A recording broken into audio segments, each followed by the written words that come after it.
Happy Saturday, everybody, and welcome back to Crafts with Louisa. Today I have another craft prepared for us, and this one is about a lesson that our grade 2 to 5 class is going to be learning about. And this is a really exciting lesson for two reasons. Number one is because this is our first lesson in the New Testament, which means that our 2 to 5 class have been working really hard to learn through the Old Testament over about a year and a half, and now they've made it and they're at the New Testament. And the second reason that it's exciting is because throughout the Old Testament we've been hinting at Jesus and who he will be and different promises that God will fulfill through Jesus. And today we get to start learning more stories about Jesus' life. So today our story is on the genealogy of Jesus, and that's a big word for Jesus' family tree. This story is found in two different books of the Bible. It's in Matthew and it's in Luke. And we're going to be learning about this story in our Firelight lesson, our videos tomorrow. But today I wanted to do a craft to help us remember this story. So today we're going to be making a tree, and this will remind us of Jesus' family tree, or the different people that came before him. So that's like his parents, his grandparents, his great-grandparents, his great-great-great-great-great-grandparents, his great-great-great-great-great-grandparents. And these are different people that we've learned about or heard about in our Old Testament studies. People like King David, or Ruth, or Abraham, and different people that God promised would be a part of Jesus' bloodline, so Jesus' family. And we are going to make a tree today to remember that God keeps his promises, and that will be a great reminder for us that we can have in our house. So check out how I'm going to make this tree. So we just need a couple supplies today. I have some paper, or cardstock would work great if it's a little bit thicker, and I have 6 pieces. So that's going to be for our tree, and then you'll just need some paint, some scissors, and some tissue paper for decor if you'd like. For our first step, we're going to draw a tree trunk on one of our pieces of paper, and then we're going to cut that same trunk out of 3 of the pieces of paper. So watch this.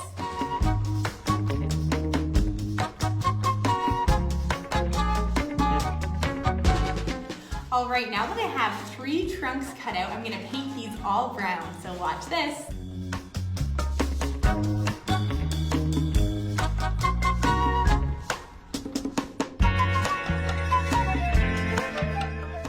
All right, I have my trunks all painted, and while these dry, we are going to do the same thing with our leaves section. So watch this.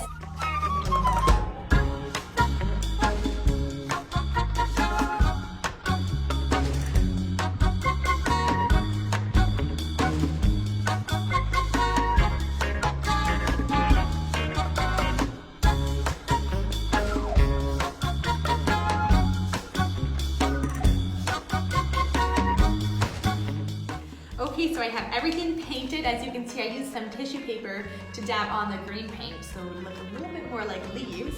And now I'm going to use some of my leftover tissue paper to add some decor to this tree. And then I'm going to fold all of these pieces in half and see what happens next.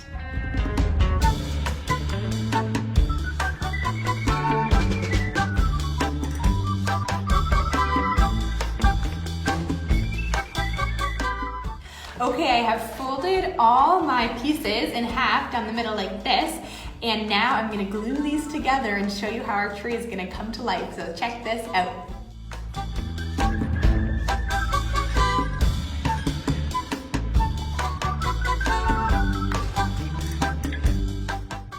All right, everybody, as you can see, I have my tree all together. I glued all the insides and stuck them together so it's like a 3D tree. Pretty cool. And I hope this story reminds us that God keeps his promises. If we think of Abraham in the Old Testament, who we learned about quite a while ago, and he was getting very old and he didn't have any kids, and God promised that he would have kids, that there would be nations after him. And he said, God, I'm so old, how could I have a kid? And God gave him a kid, and he even ended up being a part of the family of Jesus. So Abraham was like a great super great grandfather of Jesus. And that reminds us that God keeps his promises. Even when it seems hard or impossible, God keeps his promises.